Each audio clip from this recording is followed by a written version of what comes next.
காலத்தில் பார்த்தீங்கன்னா மூர்த்தி போன்றவர்கள்லாம் வந்து எப்படியோ சேத்தவாரி இறக்கணும் அப்படிங்கிற ஒரு ரீதியில் வந்து அவர் பெரிய தலைவர் ஆகிட்டார். திருமாவளவன் வந்து மிகப்பெரிய தலைவர் ஆகிட்டார். அவருக்கு பின்னாடி ஒரு 20 வருஷத்துக்கு முன்னாடியெல்லாம் என்ன நடந்துச்சு அப்படிங்கிறதெல்லாம் கலரை எடுத்து அவர் மேலே இது குற்றஞ்சாட்டணும் அப்படிங்கிற மாதிரி இருக்கார். இன்னைக்கு பெரிய தலைவரானால தன்னோட அப்பழுக்கற்றவர் அப்படிங்கிற ஒரு அதாவது காலையில் 8 மணிக்கு எந்திரிச்சோம்னா நைட்டு 2 மணி வரைக்கும் தொண்டர்கள் கூட இருக்காரு அப்படிங்கிற மாதிரி தான் இன்றைக்கி வரைக்கும் வைகோ போன்றவர்களெல்லாம் அவரை பெருசாக பேசிகிட்டு இருக்காங்க. இந்த காலகட்டத்தில் வந்து அவர் பேரை கெடுக்கணும் அப்படிங்கிறதுக்காக ஒரு இன்னொன்று திருமாவளவனை வந்து எல்லா கட்சியினரும், அதாவது இந்த எலெக்ஷனை விட்டுடுங்க, தங்களுடைய கூட்டணிக்கு வரணுன்றது முதல் சாய்ஸாக இருக்கிறாரு.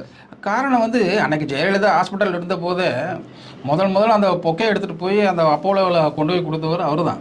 அதாவது ஒரு புதுசாக ஒரு அரசியல் ஆரம்பிச்சு விடுவார் அவர் எங்கே பார்த்தாலும். அதுக்கு காரணம் வந்து அரசியல் அறிவு வந்து